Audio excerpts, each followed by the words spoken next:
Hi everybody, my name is Lars Ward. I'm with a new program called Our Second Act, a new program dedicated to women over 50 who are looking for answers in the second half of their life. We're in Laguna Beach, California at the White House, and we're going to go inside and find some men who would like to let women know what they are really thinking. Let's go inside. Now, you guys look like you might have some answers, and I want you to be completely frank with me about things. Have you guys ran into menopause problems, issues with your significant others? Yes.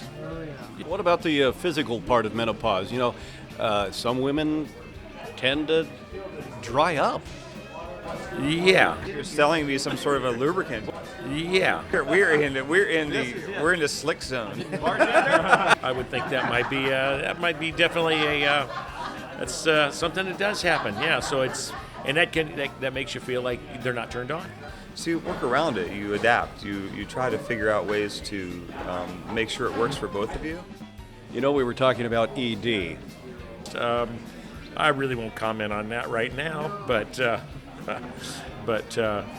yeah. I mean, that is a next. Of course, there are the blue pill available. Well, thank God for modern medicine. I've never taken one.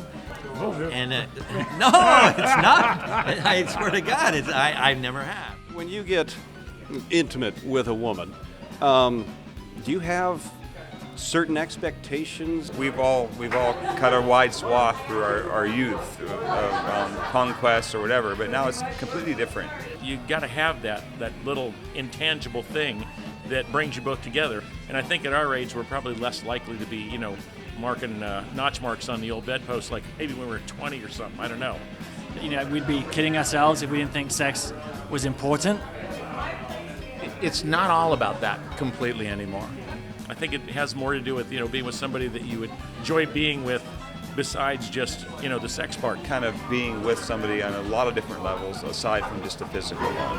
If I had a recommendation for women our age, First of all, if you don't ask us for depth, what are you thinking about? Chances are probably nothing. guys are really pretty simple. We're thinking, what's on TV? We're a lot simpler than women give us credit for. Not everything that we do is to lead to something else. So just let it go. I've had situations where people thought, come up with these whole scenarios in their head about something I did, and Don't overthink it. it's like, well, no, I actually just went to the kitchen just to get a beer. That's all I did. Basically, men have two emotions. So if I'm not horny, make me a sandwich.